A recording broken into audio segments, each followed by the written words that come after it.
Fleet Commander Isvai had 11 seconds to decide whether to run or die, and she spent 4 of them staring at the thing on her sensor display, unable to believe it was real. A single Terran warship, unmarked, unescorted, and utterly silent, had appeared at the edge of the Corvath Compact's home system, without so much as a courtesy ping, and it was not slowing down. Every protocol her people had drafted for first contact with the human species assumed diplomacy, caution, a tense but survivable negotiation. Nothing had prepared her for a warship that ignored every hailing frequency and simply kept coming, engines burning hot, weapons arrays unfolding like the petals of some terrible flower. "It's not answering," her communications officer said, voice cracking. "Commander, I don't think it's here to talk." Rethka's hands tightened on the arms of her command chair as the ship's true size resolved on her display, dwarfing anything in her own battered defense fleet, and somewhere deep in her chest a cold certainty settled. Whatever this ship wanted, it was not peace. But this moment, the one that would end with half her fleet in ruins and a truth no one saw coming, had not begun in that system. It had begun 11 days earlier, on a dying world called Thren, where a message no one wanted to send finally left port. The Corvath Compact was not an empire in the way the old conquering powers of the galaxy had been. It was smaller, poorer, and prouder, a loose alliance of 9 star systems, bound together less by strength than by stubbornness, a people who had clawed their independence out of 3 separate wars against larger neighbors, and had sworn, every generation since, that they would never again be caught helpless. That vigilance had kept them alive for 2 centuries. It had also made them deeply suspicious of anyone offering more than they asked for, which was precisely the problem when the first human trade envoy reached Thren 6 months earlier, carrying gifts, medicine, and an offer of alliance that seemed, to Corvath eyes trained by history to expect betrayal, far too generous to be honest. High Speaker Dallin Voss, the elected leader of the ruling council, had wanted to accept. His military advisors, led by the sharp-tongued General Ivan Mar, had wanted to refuse everything and quietly prepare defenses instead, certain no species offered that much for nothing. The disagreement might have stayed a matter of internal politics if not for what happened next. A compact research outpost on the frozen moon of Kessa Vale went dark without warning, its entire staff of 43 scientists and support crew vanishing from all communication within a single transmission cycle. The last message from the outpost, garbled and cut short, mentioned an unidentified vessel in orbit, and then nothing at all. General Mar did not hesitate. He publicly accused the humans of the attack, citing the timing of their arrival and their unexplained technology as proof enough, and within hours half the council had voted to sever all contact and prepare for war. High Speaker Voss argued for caution, for verification before accusation, but by then the fear had already taken root, spreading through compact space faster than any official statement could contain it. Nobody knew what the human ambassador had actually been doing in the 6 months since her arrival. And that uncertainty, more than any single piece of evidence, was what finally convinced the council to act. Ambassador Naomi Oses had spent those 6 months exactly the way she told the compact she would, cataloging trade routes, offering medical technology that saved thousands of lives in the poorer outer colonies, and slowly trying to earn a trust she understood she could not simply demand. She had grown genuinely fond of the Corvath people, admired their fierce independence even when it frustrated her, and had begun to believe real partnership was possible. When the accusation reached her, delivered by a security detail with weapons drawn, she felt something colder than fear. A sick recognition that everything she had built was about to be undone by an attack she had nothing to do with. "I don't know what happened at Kessa Vale," she told General Mar directly, refusing to be intimidated, "but I promise you, it was not us, and if you attack my people over an assumption, you will start a war you cannot win, and did not need to fight." Mar did not believe her. He had already made up his mind, and pride, once decided, does not easily change course. What followed was a diplomatic collapse that moved faster than anyone in the Compact's history books had ever recorded. Osei was expelled from Korvath space within 48 hours, escorted to the border by a compact honor guard that felt, to her, uncomfortably close to an arrest. Earth's response was not the outraged demand for explanation the Council expected. It was something far more unsettling: silence, no angry transmissions, no fleet massing at the border, just quiet, and in that quiet, General Marr found the confirmation he had been looking for all along. "They're not responding because they're guilty," he told the Council, and the matter seemed closed. The compact fortified its borders and settled into a tense, watchful peace with an enemy that never came.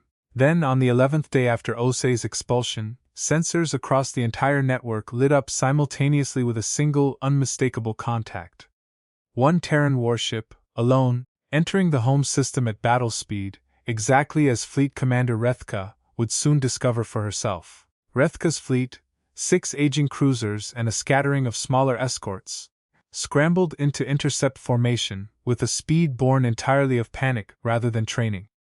The warship did not slow, did not respond to hails, and did not deviate from a course leading directly toward the compact's capital world. General Marr, watching from the war room on Thren, felt a grim satisfaction settle over him, even as alarms blared around him. "I told them," he said quietly. High Speaker Voss, standing beside him, felt only dread, because something about the ship's behavior did not match the calculated cruelty of an empire looking to conquer. It was too direct, too obvious, too willing to announce itself to a fleet that could, in theory, attempt resistance.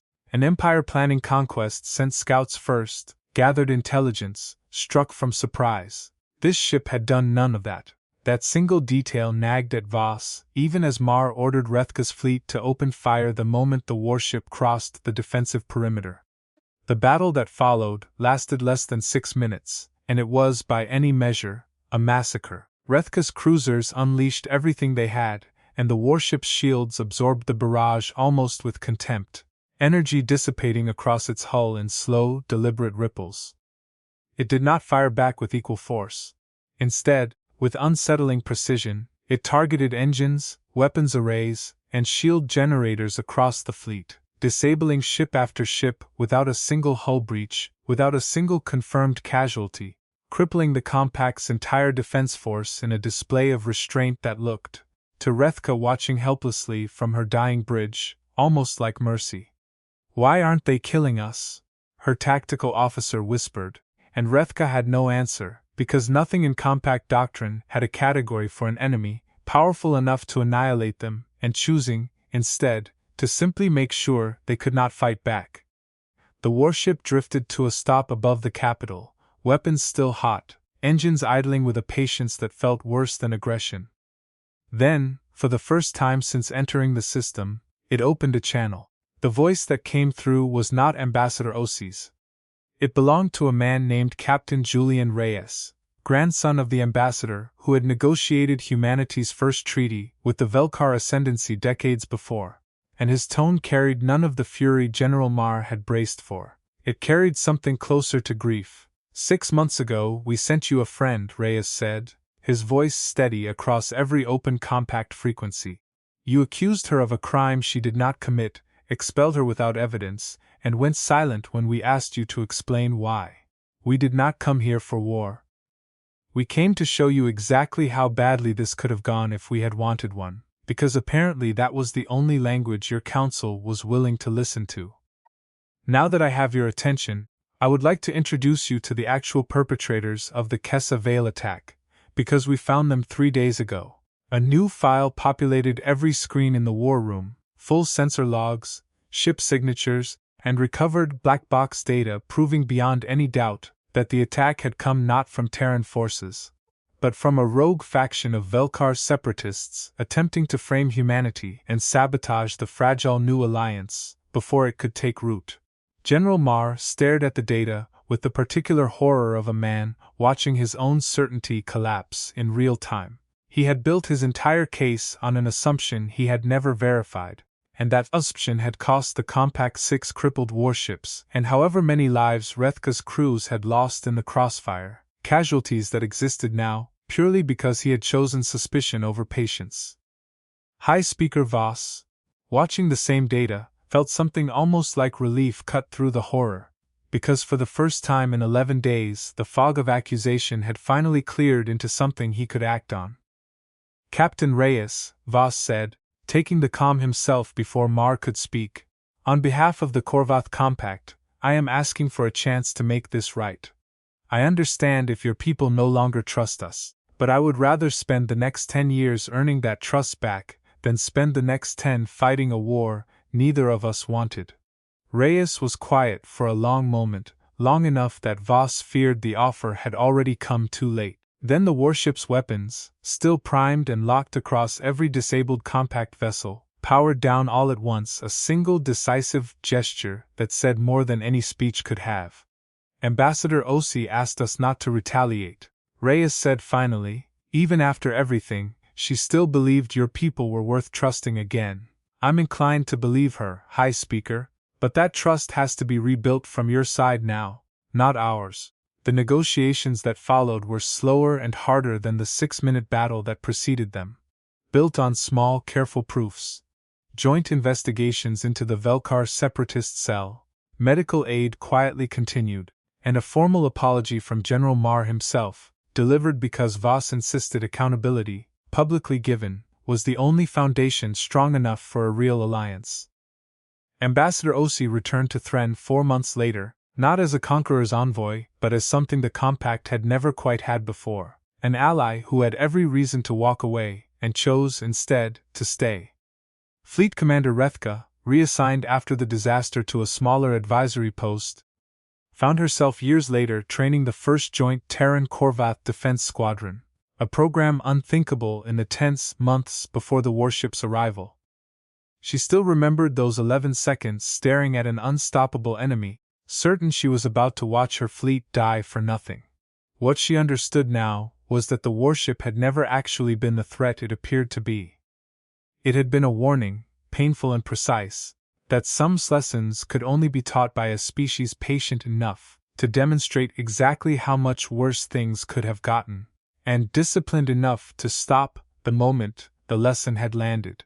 The Compact never forgot the 6 minutes that nearly destroyed them, or the restraint that turned a massacre into a beginning instead of an ending. Years later, long after the joint squadrons had become routine, and the story of the lone warship had passed into legend, Ambassador Osi kept one small memento from that crisis in her office on Thren. The original, garbled transmission from Kessa Vale, still unsolved in one crucial detail.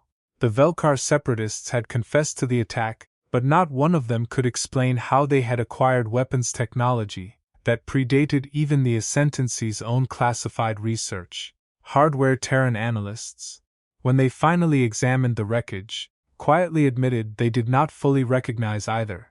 Buried in the outpost's final black box recording was a single fragment of a signal, ancient and untranslatable, embedded in the weapon's activation code like a signature left behind on purpose. Osi had shown it to exactly 3 people since, and all 3 had asked her the same question she still could not answer. If the separatists had not built that weapon, then who had, and why did its signature match, almost perfectly, an unexplained anomaly logged years earlier at the edge of Terran space, the very same signal Admiral Chen's analysts were still quietly trying to translate? Somewhere out past the borders, both species had only just begun to trust each other enough to share. Something had been arming humanity's enemies long before humanity even knew it had enemies to arm, and it was still out there, patient, unseen, and very much not finished.